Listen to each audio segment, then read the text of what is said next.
Hello, everybody. It's Aaron. Welcome to another episode of Feed the Beast. As you can see, I haven't updated anything yet. Um, First and foremost, I couldn't log in through my launcher today. It wouldn't start. Um, Something is down somewhere. You have to authenticate to play the Feed the Beast at all. Well, there's kind of a workaround. If you download Multi-MC, you can actually import your Feed the Beast thing and play offline, so you don't have to have any kind of online validation. And also, it won't check to update anything, so if everything is working just fine, you don't want to update, you don't have to worry about it. I kind of moved downstairs, set up a little, basically, just ore processing. The other stuff goes in this chest, all the ores get ground up and cooked. And last time, I believe, I said we were going to do the peat bog, and we are. I actually already set it up. Um, I don't have any bog earth on me right now, so just imagine, if you will, this kind of works like the tree farm over there, or rather the arboretum and logger. That also reminds me, I want to make long fall boots. I think that'll come in handy since the jetpack always seems to slam me down on the ground. Anyway, this is much like the tree farm over there, except it's 3 blocks thick. And when you set it up, you have to put a water source near it. It fills in all these water sources, and then you can pick your water up. So you fill this thing up with bog earth. What it does is it puts it all around. I think you need about 2 stacks to get started. Then peat grows on the bog earth. And this thing, the turberry or turberry, pick one of the 3 ways you'd like to pronounce it. That actually harvests the peat and will output it into a chest or a transport pipe, as you see here. And then the peat bog will actually take the dirt away and put bog earth in its place. So all this grass was actually bog earth, and then it turned to dirt, and the peat bog ran out of bog earth to replace it with, so it's just kind of chilling. So these peat fired engines, they're not necessarily worthless, but they're not great. They give out 1 MJ of energy. That's it. But they don't explode. And as long as they're working on something, they won't overheat. So I set these up. 3 MJ total has been running both of these things right here. And I end up with an excess of peat. I put it in a chest inside. These also generate ash as a byproduct, which if you put in a 3x3 crafting square, put sand in the middle and then ash, 8 ash around it, and you'll make fertilizer. And we're going to need fertilizer in a minute. These, in addition to making 1 MJ, you can also put them on a wooden transport pipe. And I think they're about the equivalent of a steam engine, the ones that take coal. Or you can put them on a pump like that, or you can use them to pump liquid into or out of a tank with waterproof pipe. So for me, I mean, I've already got them and I've got plenty of peat, so I would use these to maybe run the tree farm. And I don't have it on me. I turned the logger into a sugarcane harvester. Wasn't super impressed with that, but it is an automated way to do it. So that is the peat fired engine. It is what it is. It's alright, I guess. It can be used for little things, or I mean, I guess if you're just starting out, I have a better solution for energy than the Peat engine, and that's the biogas engine. The thing about the biogas engine, you've got biomass, which is green, and you've got biofuel, which is orange. Biofuel will not run in a biogas engine. It sounds counterintuitive, I know. Biofuel runs in a regular combustion engine in addition to lava, crude oil, and refined fuel. Um, it is 80% as efficient as refined fuel. So keep that in mind. To make the biomass, you put your stuff in a fermenter. You need a little bit of fertilizer. It doesn't use that much at all. You need saplings, reeds, wheat, or cactus. I didn't try seeds or apples. They may or may not work. I don't know. You've got to put some water in here through this slot via a bucket, water cells, or you can pump it in there with a pipe. And you give it power, and then it fills up right here with biomass. Then you can put it into capsules or a bucket or whatever, or you can pump it out. I pumped it into a still, and the still, you fill up your biomass over here, the still does what it needs to do and turns it into biofuel. And I'm thinking, all right, sweet, biofuel is probably more efficient than biomass, just like refined fuel is more efficient than crude oil. I learned the hard way. So this biogas engine running on biomass, you get 5 mj. A combustion engine running on biofuel, you also get 5 mj. But it takes an extra step to make this biofuel, and combustion engines blow up. Biogas engines do not blow up. In fact, you need lava to get them started. And they will actually run on water, liquid honey, milk, seed oil, and biomass. The seed oil gives 3 mj, which is, that's pretty decent. I think a combustion engine on crude oil gets 2 mj. And then, like I said, the biomass gets 5 mj. It uses lava to heat up the engine when it starts, and that's the only time it uses it. So you can either put it in there with cells, buckets, or I'm pretty sure you can pump it in there like anything else. So that is what I learned today about engines. I do have a peat-fired engine right here, and I don't think there's any peat in it now. I've already got a redstone engine, but I did try it and it pulled out, I don't know, 8 or 9 or 10 in one stack. I mean, it wasn't a 64 stack because I didn't have, 64 of anything. But may not be bad for situations like that because, to my knowledge, if they have something to work on, they won't blow up. And they won't overheat and have a cooldown period like they do if they're not working on anything. So that's the skinny. It's up to you to decide which is the best for you.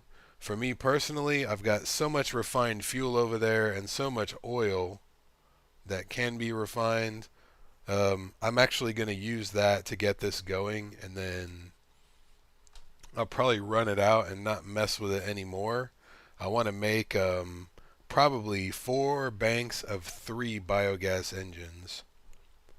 And I'll probably run 3 all the time to make more biomass. And I should end up with a surplus, so I can just leave those 3 running all the time. And if I need extra juice for something, I can turn on another engine bank and then another engine bank if I need to. So Malkuth posted a comment that there's a tree tap. Because this tree farm, I'm not a huge fan. For me, with Treecapitator, I might as well just knock them down. I get all the stuff. However, if I were to let it be automated, I could pump the saplings straight into the fermenter for more biomass.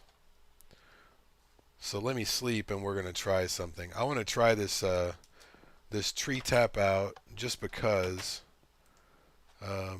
what I read, if you use this tree tap on a rubber tree, the resin, wow, what's up creepers? The resin will not regenerate. So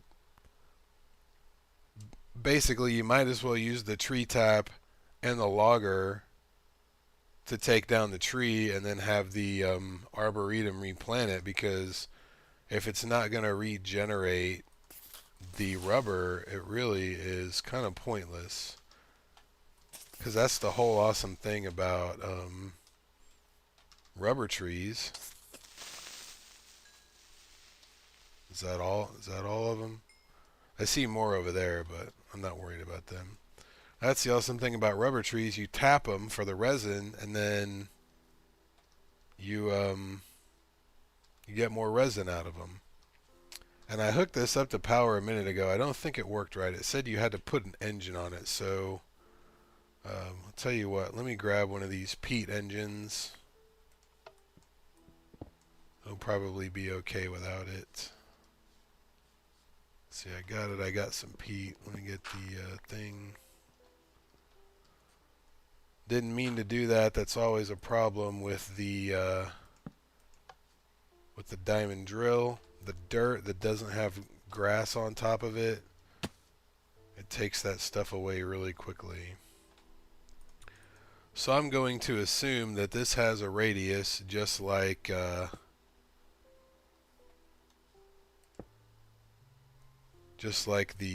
what's the word I'm looking for? The logger.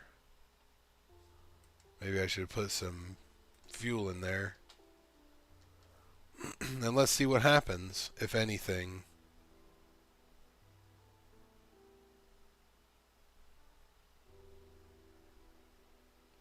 Oh, there it goes. Okay. So it's kind of like the Forester. It shows the progress bar.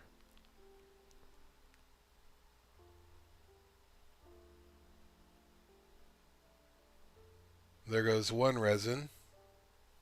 Or 3 resin, rather.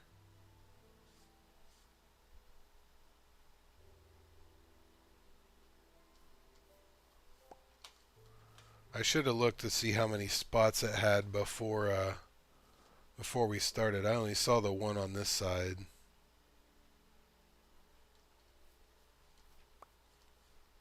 So there's 8.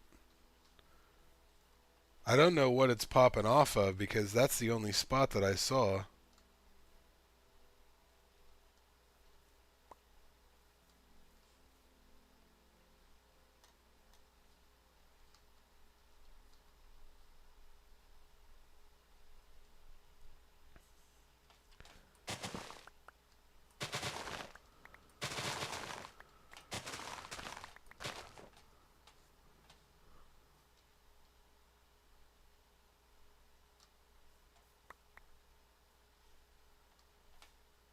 I feel like I'm getting more resin than there actually is. Unless it's taking it off of another tree, but it's just dropping it right here. Better put a little more peat in there just to make sure it doesn't run out.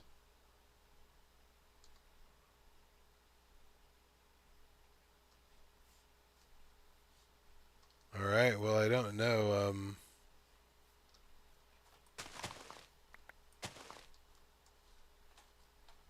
So maybe it takes it out of every single piece, regardless of if there's a thing there or not.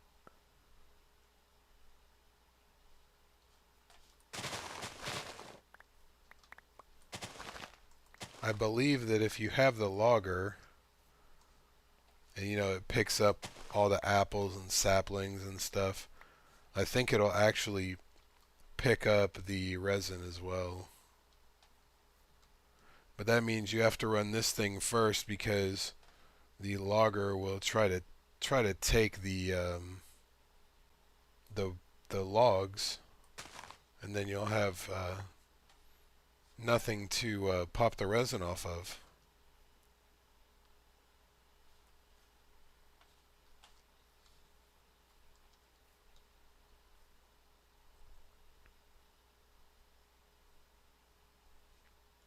I don't think anything is happening anymore, so what it looks like is it squeezed resin out of everything except where there actually is resin. And I don't get it if I destroy that block. So this thing is kind of a mystery. Not really sure how that went, but we got more resin than one harvest with a regular tree tap. However, if we had just left the tree there, we could have, tapped it over and over and over again. So I'm not really sure about this thing. I'm going to pick it up and take it with us. I'm not sure about it, but I wanted to check it out because, there's an automatic way to get resin. I'm all for that. So there we have it. I don't know how much there is left in forestry except for, bees.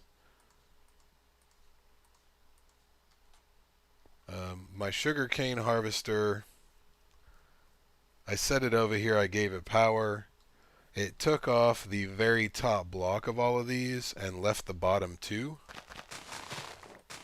And for me, you're going to harvest reeds. You just leave the bottom one and you chop off the top too. That's just my, that's how I do it. So,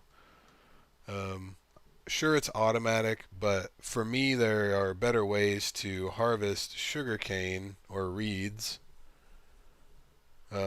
using some sort of a timer, pistons, and like obsidian pipe or something like that. I've set something like that up in other episodes. So I'm not going to show it unless I actually decide to set one up, but I was kind of disappointed with the sugarcane harvester. I took the logger and turned it into it, and that's really expensive. Like it was, diamonds and stuff. So anyway, there's a look at the peat engine and the biogas engine, and the fermenter and the still for that matter. I'm not going to use the still. I'm not going to use biofuel. I'm going to stick with biomass. And I'm going to start working on a facility with biogas engines. And I'm going to have to find a place to put it. Might just put it outside, I don't know, but I'm going to have to make some big tanks cuz I'm going to make as much of this stuff as possible. And I'm going to see if there's any difference between how much you get if you use the different types of plant material. So like maybe you get more for saplings than you do for cactus. So anyway, that's what's happening. I'm going to start working on the biogas thing, and then we're going to figure out how to hook it up and keep lava in all of them in case we need to restart them, and get biomass in them. So that's going to do it for this episode. As usual, if there's anything you'd like to see or a tutorial, leave me a comment. I'll see what I can do. Also, thanks for watching, commenting, subscribing, etc., etc. I really appreciate it. I've picked up a lot of subscribers the past few days. I just want to tell everybody thanks. So that's going to do it. Thanks for watching. I'll see you next time.